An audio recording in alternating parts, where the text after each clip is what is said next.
Assalamualaikum warahmatullahi wabarakatuh. Salam sehat bahagia untuk kita semuanya. Senang sekali bisa menyapa teman-teman kembali dalam channel YouTube saya. Kali ini saya ingin berbagi tentang tema Be the Best Version of You. Jadi versi terbaiknya diri kita. Nah, menarik ya. Ya, sebenarnya teman-teman semuanya, diri kita itu sungguh sangatlah unggul gitu ya. Jadi punya potensi terbaik yang sudah Tuhan berikan dalam diri kita masing-masing. Apa aja sih sebenarnya potensi yang sudah Tuhan berikan dalam diri kita? Di antaranya adalah kita diberikan akal, ya, diberikan kognitif, ya, diberikan pikiran untuk kita mampu berpikir positif, untuk mampu membedakan ya mana yang baik, mana yang buruk, mana yang benar, mana yang salah, ya, apa yang perlu kita lakukan untuk meraih impian, apakah cita-cita kita, gitu ya. Nah, dengan menggunakan akal sehat kita dengan sebaik-baiknya, maka dengan cara itulah kita bisa memaksimalkan potensi, waktu, maupun diri kita untuk meraih apa-apa yang kita inginkan, apa-apa yang kita impikan, dan apa-apa yang memang Tuhan inginkan kita melakukannya di dunia ini. Ya, jadi itu satu potensi akal yang perlu tentunya untuk terus kita asah dengan cara belajar, dengan cara membaca, dengan cara kita bertanya, dengan terus membangkitkan rasa penasaran kita, ya, untuk kita bisa bertumbuh naik level ke level yang lebih tinggi lagi. Nah, potensi yang kedua yang juga Tuhan telah anugerahkan dalam diri kita adalah potensi hati, ya, potensi hati ataupun jiwa. Jadi dalam diri kita itu terdapat hati ya yang mana ini mendorong kita untuk melakukan banyak kebaikan gitu ya. Jadi misalnya kita melihat ada saudara-saudara kita yang butuh bantuan gitu ya, ada saudara-saudara kita yang terkena bencana, ada saudara-saudara kita yang sedang sedih gitu ya. Adanya hati inilah yang kemudian mendorong, menggerakkan kita untuk melakukan tindakan kebaikan gitu ya. Jadi ketika mendengar ada bencana kita terdorong untuk ya Allah pengen bantu, apa yang saya punya ya, gitu ya. Misalnya kita punyanya pakaian yang masih layak pakai, kita bisa berbagi. Kalau kita diberi kelebihan rezeki, kita juga bisa berbagi rezeki. Kalau kita punyanya tenaga, kita bisa bantu dengan tenaga yang kita miliki. Kalau kita punyanya ilmu, misalnya ya, untuk membantu proses healing korban bencana, atau memberikan motivasi, atau memberikan diri kita ya untuk misalnya menjadi teman cerita mereka, itu juga bisa. Nah, ya jadi hati inilah yang kemudian mendorong kita untuk melakukan banyak kebaikan. Kita menjaga kebersihan hati, nah ini juga merupakan salah satu cara untuk kita mengoptimalkan potensi diri. Ya, perlu peka gitu ya, perlu peka kita terhadap kondisi hati kita. Ya, ketika hati kita mendorong kita untuk melakukan kebaikan, maka bersegeralah menindaklanjutinya. Begitu juga ketika hati kita mengingatkan kita untuk menghindari suatu keburukan. Nah, maka kita pun perlu peka dan bersegera meninggalkan hal-hal yang meragukan atau bisa menjebak kita pada sebuah keburukan. Kalau kita lalai mengabaikan alarm yang sudah dibunyikan oleh hati kita, inilah yang kemudian menyebabkan hati kita jadi tidak sehat, tidak lagi peka, ya, dan bisa mati hatinya, gitu ya. Nah, jadi cuek, jadi abai, jadi tidak peduli pada kondisi yang terjadi di sekeliling yang membuat kita jadi apatis ataupun egois. Nah, maka hati kita perlu dijaga kebersihan dan kesuciannya dengan kita terus ya berusaha memberikan kontribusi terbaik kita dengan segala apa yang kita miliki maupun kita mampu dan mudah melakukannya. Nah, berikutnya yang Tuhan juga sudah anugerahkan pada kita adalah potensi fisik. Ya, kita dikasih tubuh yang sehat, tubuh yang sempurna, lengkap gitu ya. Nah, ini tujuannya adalah untuk kita itu tadi bisa memberikan kontribusi terbaik kita dengan apa yang kita punya, dengan apa yang kita mudah melakukannya, dengan apa yang dibutuhkan juga oleh orang-orang di sekitar kita. Maka penting tadi gitu ya untuk mengasah pikir kita, untuk mengasah hati kita, dan kemudian melatih fisik dan tubuh kita untuk melakukan kebaikan. Ya, karena kebaikan yang dilakukan secara konsisten meskipun sederhana ataupun kita rasa sepele kecil gitu ya. Tapi menurut James Clear dalam bukunya yang berjudul Atomic Habit, dia mengatakan bahwa 1% kebaikan yang kita lakukan secara konsisten setiap hari itu akan bisa memberikan dampak yang besar, dampak yang luar biasa di kemudian hari. Jadi hasilnya jangka panjang gitu ya. Mungkin sekarang kita merasa ini kebiasaan yang sederhana, yang sepele gitu ya. Tapi ketika sudah 1 tahun gitu ya, 2 tahun, 5 tahun, kita bisa melihat hasilnya bahwa wow, kita sudah jadi pribadi yang sangat berbeda.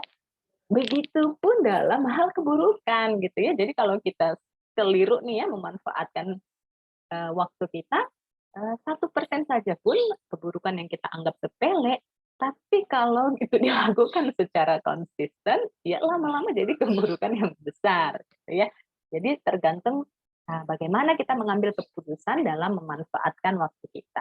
Misalnya ketika kita membiarkan diri kita terlena gitu ya dengan aktivitas di media sosial, scrolling, scrolling, scrolling, sebentar aja gitu ya.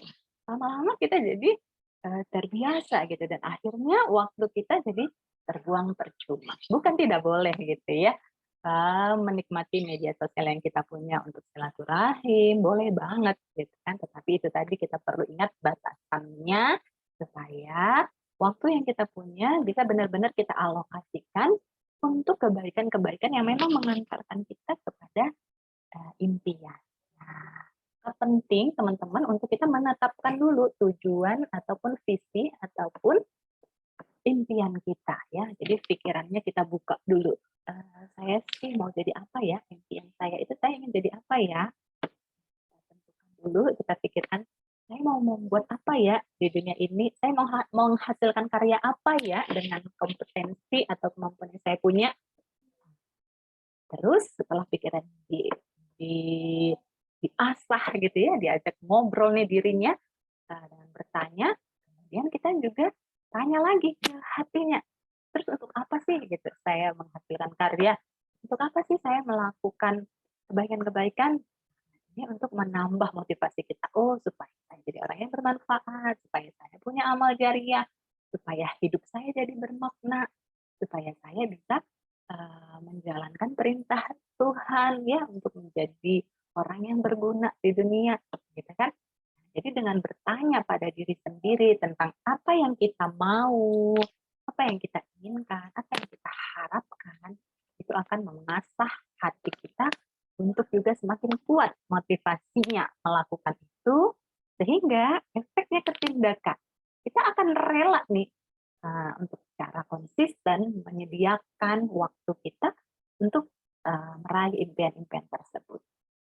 Jadi Allah sudah kasih kita, Tuhan sudah kasih kita akal untuk berpikir, untuk belajar, untuk bertanya, gitu ya, dan juga hati untuk kita merasa, ya, sehingga kita terdorong untuk berbagi, berkontribusi, dan memberikan yang terbaik dari diri kita, sehingga kita bisa melakukan tindakan yang positif secara konsisten, melatih fisik kita, sehingga waktu, ini kan juga potensi dari Tuhan ya, gratis, sama untuk semua orang 24 jam. Sehingga waktu kita ini bisa benar-benar bermanfaat. Gitu ya. Nah, teman-teman sekalian, maka maksimalkan 4 potensi yang sudah Tuhan berikan dalam diri kita untuk bisa menjadi the best version dari diri kita. Jadi versi terbaik diri kita. Nah, dengan kita terus berlatih untuk menjadi versi terbaik diri kita, maka penilaian kita pun terhadap diri kita akan semakin baik, semakin positif, gitu ya.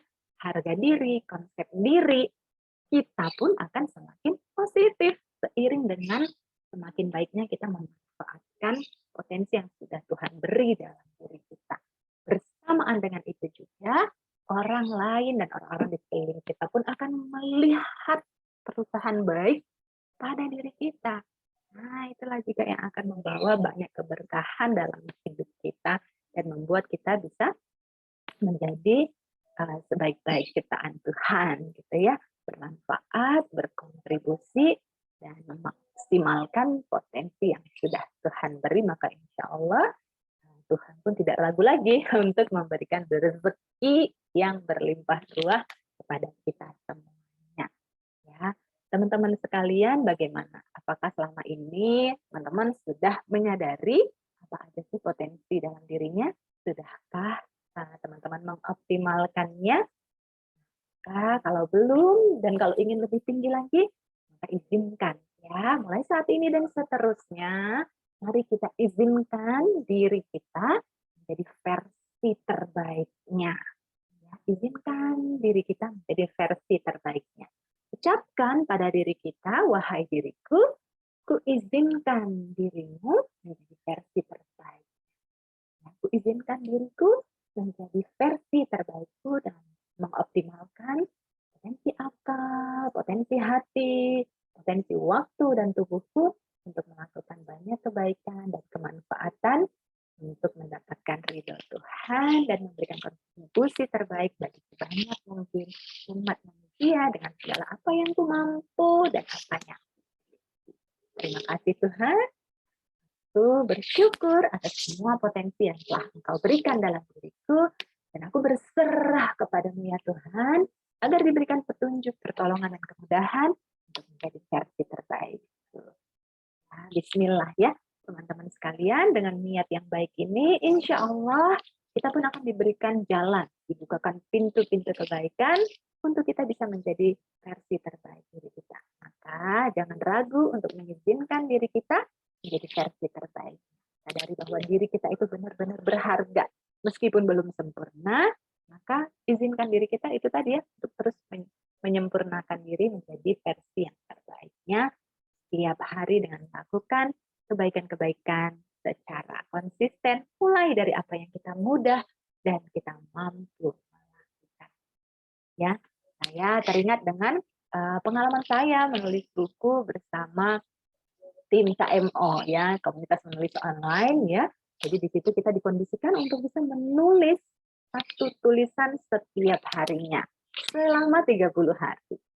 Nah, jadi dengan konsisten melakukan menulis satu artikel per hari, maka itu bisa mengkondisikan kita selama 1 bulan menghasilkan 1 buku gitu ya. Jadi kebaikan kecil yang dilakukan secara konsisten, maka seterusnya akan bisa menghasilkan kebaikan yang besar. Nah ya, action lagi-lagi tindakan menjadi penentu apakah kita bisa meraih impian kita. Memang penting memikirkan dan menuliskan impian kita, tentu saja penting ya, tapi jauh lebih penting ketika kita bisa melakukan tindakan ya, tindakan dan aksi nyata yang mendekatkan kita pada impian tersebut. Jadi kalau teman-teman punya impian untuk menulis buku, maka pastikan teman-teman melakukan membuat rencana untuk bisa menghasilkan buku tersebut, gitu ya. Buku tentang apa nih dipikirkan. Lalu bagaimana proses penulisannya, ya. Misalnya itu tadi bisa dengan ikut komunitas menulis atau bisa dengan konsisten menulis 1 artikel per hari sehingga target 1 bulan 2 bulan buku teman-teman bisa terkumpulkan jadi 1 buku dan siap untuk dikirim ke penerbit dan insya Allah diterima oleh penerbit dan siap cetak dan disebarkan kepada seluruh masyarakat Indonesia. Teman-temanku semangat ya untuk menjadi versi terbaiknya. Mohon doanya juga untuk saya terus bisa memberikan kontribusi terbaik bagi sebanyak mungkin umat manusia untuk menjadi pribadi yang bahagia dan menjadi versi terbaiknya. Sehingga bersama-sama kita bisa memberikan kontribusi terbaik untuk sebanyak mungkin umat manusia yang ada di seluruh dunia. Terima kasih atas perhatiannya. Semoga bermanfaat. Boleh like, subscribe, dan share postingan ini ke teman-temannya. Sampai jumpa di video-video berikutnya. Wassalamualaikum warahmatullahi wabarakatuh.